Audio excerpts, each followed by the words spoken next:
உலக மக்கள் அனைவருக்கும் அன்பான வணக்கங்கள். அன்பு நேயர்களே, நான் உங்கள் அதர்வ ஆச்சாரியார். 2025 ஆண்டு பிறந்து நடந்து கொண்டிருக்கிறது. இந்த ஆண்டோட சிறப்பு என்ன அப்படின்னா, 3 கிரக பயிற்சிகள் உண்டு. ராகு, கேது, அதே போல குரு பகவானுடைய முக்கியமான பயிற்சி, இது இல்லாத சனி பகவான். இப்படி ஒரு சிறப்பு வாய்ந்த ஆண்டாக இந்த ஆண்டு இருக்கிறது.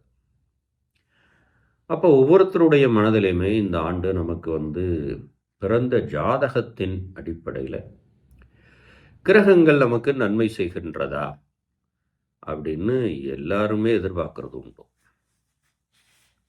ஏன்னா 2025ஆம் ஆண்டு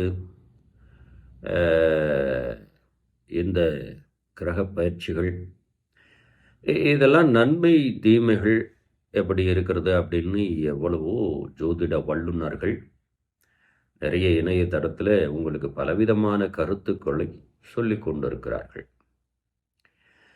என்னுடைய பதிவை ஃபாலோ பண்ணக்கூடிய நபர்களுக்கு வேத பஞ்சாங்கத்தின் அடிப்படையில் நன்மை தீமைகளை உங்களுக்கு முன்னெச்சரிக்கையாக எப்படி நடந்து கொள்ள வேண்டும் அப்படின்னு ஒவ்வொரு ராசிக்காரர்களுக்கும் தொடர்ந்து பதிவிட்டு வருகிறேன்.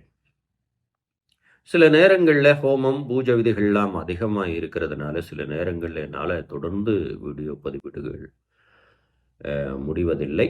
இருந்தாலும் நம்முடைய ஃபாலோவர்ஸ் காத்துட்டு நம்மளுடைய செய்திக்காக இருக்கக்கூடிய நபர்களுக்கு நான் இந்த முன்னெச்சரிக்கையை நான் தர வேண்டும். அந்த அடிப்படையில் ஒவ்வொரு ராசிக்காரர்களுக்கும் ஒவ்வொரு கிரகப்பயிற்சின்னு ஒவ்வொரு பிளானட் நகரும்போது சிந்தனைகள் எப்படி செயல்படுகிறது, நம்மளுடைய ஆற்றல் எப்படி வெளிப்படுகிறது அப்படிங்கிறத தான் ஒவ்வொருத்தாரும் தெரிந்து கொள்ள வேண்டும். அந்த அடிப்படையில் இந்த பதிவில் கன்னி ராசி அன்பு சகோதர சகோதரிகளுக்கு இந்த ஆண்டிலே எப்படி இருக்க போகிறது, நீங்கள் எது மாதிரியான செயல்பாடுகளை வைத்து கொள்ள வேண்டும் அப்படிங்கிறதுக்காகத்தான் இந்த பதிவு. இப்போ கன்னிராசி அன்பு சகோதர சகோதரிகளே, இந்த ஆண்டு உங்கள் ராசியை பொறுத்த வரைக்கும் ஒரு உயர்வான ஆண்டு. ஏன்னா உங்கள் ராசி அதிபதி புதன். அப்போ புதன் கிரகத்தோடு குரு ஒன்றிணைகிறார். அப்போ குரு ஒன்றிணையும் போது ஒரு பிரகாசமான ஒரு உயர்வான வாழ்வை தரக்கூடியவார் அப்படிங்கிறது ஜாதக விதி பிரகாரம் முக்கியமான ஒரு நிகழ்வு. அப்போ இந்த நேரங்களில் ஒரு உயர்வு காத்திருக்கிறது அப்படின்னு கன்னி ராசிக்காரா தெரிஞ்சுக்கிடலாம். அப்போ உயர்வான நேரத்தில் நாம் என்ன பண்ணணும், மேலோட்டமான சிந்தனைகள் இல்லாமல் நம்ம வாழ்க்கைக்கு உயர்வை தருகின்ற சிந்தனைகளை வைத்து கொள்ள வேண்டும். அதே போல் தொழில் முக்கியத்துவம் கொடுக்கணும். தொழிலுக்கு பொதுவாக குரு பிளானட்டோடைய அந்த வைப்ரேஷன் ஆற்றல் ஒரு மனிதனுக்கு தேவை.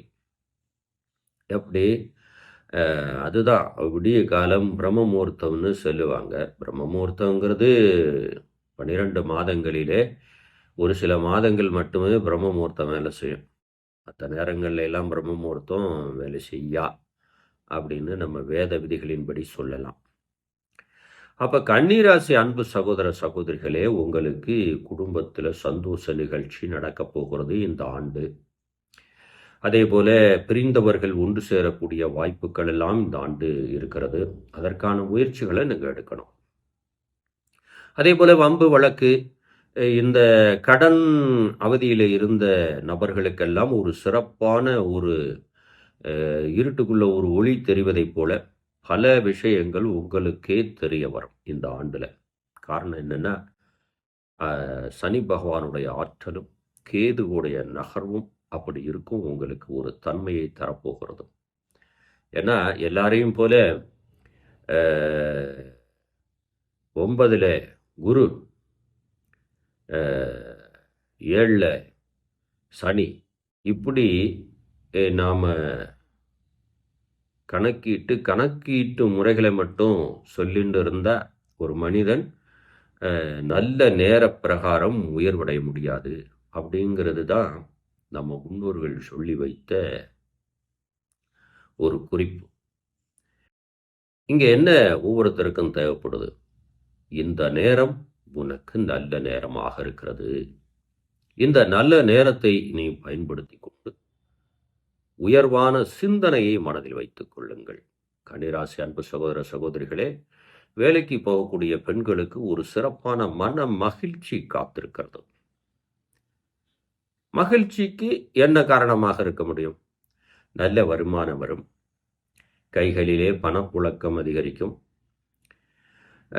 வீடுகளிலே நாம் விலை உயர்ந்த பொருட்களை வாங்குகின்ற அந்த யோகமெல்லாம் இந்த ஆண்டு இருக்கிறது. இந்த 3 நிகழ்வுகள் வரும்போது தானே மனதுக்கு மகிழ்ச்சியை தரும். அப்ப இந்த ஆண்டு மகிழ்ச்சி தருகின்ற ஆண்டாக இருக்கிறது கன்னிராசி அன்பு சகோதர சகோதரிகளே. அப்ப இந்த நேரத்தை நீங்க எப்படி பயன்படுத்தணும்? வேலைக்கு செல்றவா வேலைக்குன்னு ஒரு முக்கியத்துவம் கொடுத்து சூரிய உதயத்துக்கு முன்னதாக எந்திரிக்கின்ற பழக்கத்தை வைத்துக் கொள்ளுங்கள். ஏன்னா வேதம் படித்தவா யாரும் உங்களுக்கு சூட்சுமங்களை சொல்லித் தருவதில்லை. காரணம் என்னன்னா, இன்னைக்கு முழுமையாக வேதம் கற்றுக்கொண்டவா இருக்கா அப்படின்னா நாம் விரல் விட்டு எண்ண வேண்டும்.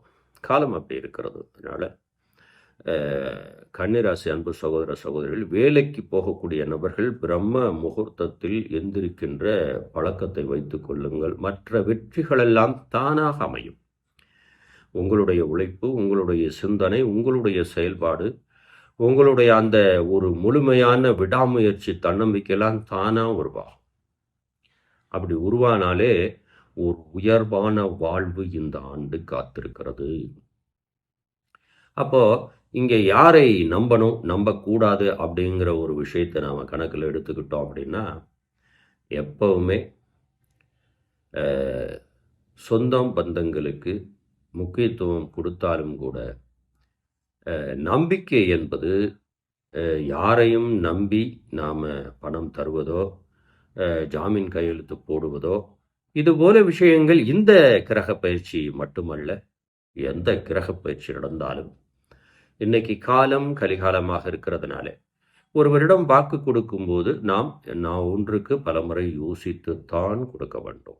கன்னிராசி அன்பு சகோதர சகோதரிகளே, அதை என்றென்றும் மனதில் நிறுத்திக் கொள்ளுங்கள். சரி சாமிஜி, இப்போ இந்த ஆண்டு உயர்வை தருகின்ற ஆண்டாக இருக்கிறது அப்படின்னு சொல்றீங்க, எந்த வகையில எனக்கு உயர்வை தரும் அப்படின்னு நிச்சயமா நீங்க கேட்கலாம்.